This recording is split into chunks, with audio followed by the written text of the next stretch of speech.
Very excited with this conversation. I have Udai here. Udai was interesting, the person that gave me my first job when I got out of B school a long time ago in IIM Bangalore. Udai had come over, done a bunch of interviews, and he was with Colgate then. He was the head of HR at Colgate, and that's how I got into the corporate world, as it were. So Udai, without further ado, you're a doyen of HR. Tell us a little bit more about what's happening in HR. What has been happening in India and HR scene over the last few years? HR has come a long way. I still remember that many years back, if we were good in HR, we were really good at the plant level and the manufacturing organizations, and much of the technology and IT and other areas that yet to come up. So it was brick and mortar. And so there was a profile that was well suited and trained for brick and mortar. And then of course one came to information technology, entertainment, and so things changed. I mean, I suppose as the industry went through a lot of transformation, obviously the HR profiles changed.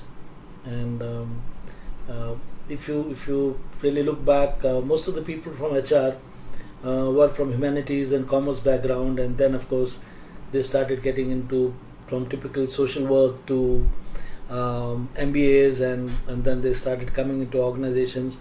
Again, organizations which had very good I would say orientation and training programs, they'll take them through stepwise orientation and learning and familiarization from plant to branch to head office. So nothing came so easily, and we all worked our way to it. We earned it in the sense that we had to be patient. It could be also because there were not too many opportunities, and also it could be because we always felt that for us loyalty was a very key factor. And I think today, if you really look at it, I think more than loyalty, people really have started questioning that am I getting my labor's worth? Am I learning? And there are so many questions people have. So one of the things, if you see the change that has happened, is that people are more mobile. They are willing to go anywhere, wherever they feel there's a challenge.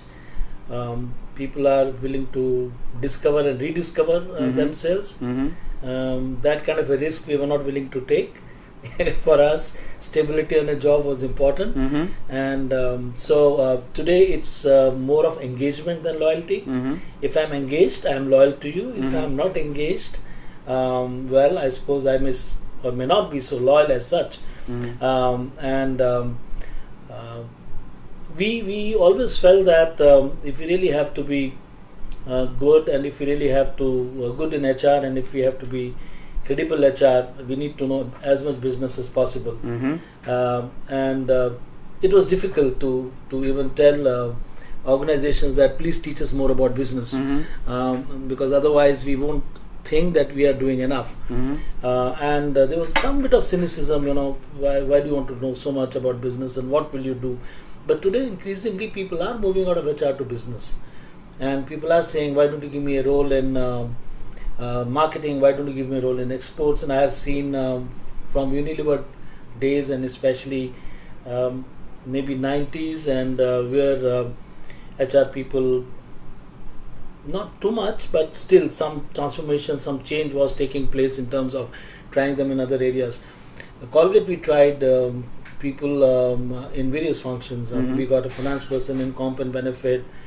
We got HR person to go in my plant and then go and had some part of manufacturing. So in Colgate, we had some very interesting experiences. HR people going into sales, HR people going into manufacturing, and some other people coming into HR. So and HR people getting into supply chain, for that matter. So that was that. And today, increasingly, you find that people from many disciplines are coming to HR, which was not the case earlier. So if you look at any of the institutes, XLRI for that matter, or any other which is your alma mater, right? Which is where I passed out from. Most of the people now are engineers. If you really see this, the so-called 98 percentile, 97 percentile, are all engineers. So now, so obviously, I think it's again a question of left brain and right brain and things like that.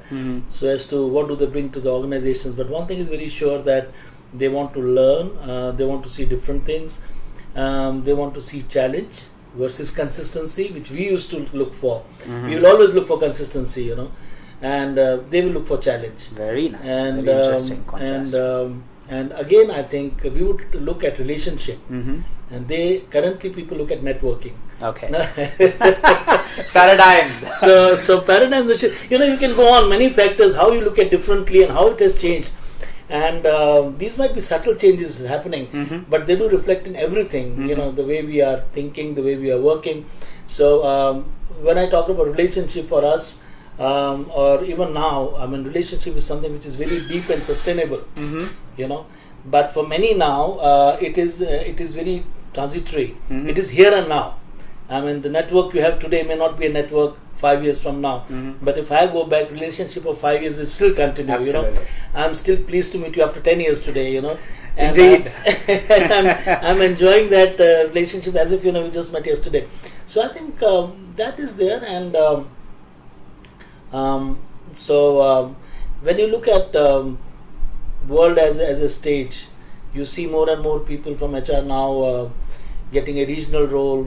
Somebody in Singapore, somebody is in Philippines, somebody is in Hong Kong, and they are getting used to the culture there, and they are delivering also. And more and more technology-driven organizations are taking people who are really tech savvy as well. So even that has changed the profile. People are even going to the corporate offices because they feel that they bring a lot of values or learning, which again, from a corporate perspective, would be useful in any emerging economy. Absolutely. You could go to Latin America, you could go to Africa, you could even be in Europe as well. So that's some of the things which has been happening. So when I started that HR has come a long way, it's just seen a lot of challenge, and it has seen a lot of change. And today, it's no longer sitting somewhere, doing the so-called job, which or most of the jobs which have currently been all outsourced, and most of the typical traditional HR jobs have been outsourced. So what is it that HR brings to the table is really being part of the team, and it's being taken a little more seriously than it was being taken earlier. Brilliant. I had the, of course, privilege of working with some of the good companies where HR had its place. So I didn't have to struggle in terms of getting the so-called label of being that yes, HR is important. I think that was already there. So to that extent, I had an advantage. And that's clearly changing in today's world as you go. That's excellent. The last question, really, what drives you? What motivates you? You're Excel. You've been with Unilever. You've been with Colgate, the big blue chip brands. So what are you about? What drives you there? What really excites me even now is to bring my learnings and experience to various industries. I'm on my own now. I do consulting practice. I help organizations in terms of looking some of their leadership processes. I look at helping them in enhancing the engagement levels. What all I have spoken about. Look at even how organizations need to be performing from a people perspective side. So what really excites me now is how do you bring different experiences into organizations who are so much caught up with day-to-day stuff to say that yes, there's a different way of looking at it, or there's a different what I would say perspective to it. So my excitement is all about different perspectives. Brilliant. And on that note, it's always a pleasure, Udai. I'm sure we'll hear more from you. Thank you very much, Rajiv. Good to see you after such a long time. Absolutely. And I'm glad that Thank you very much.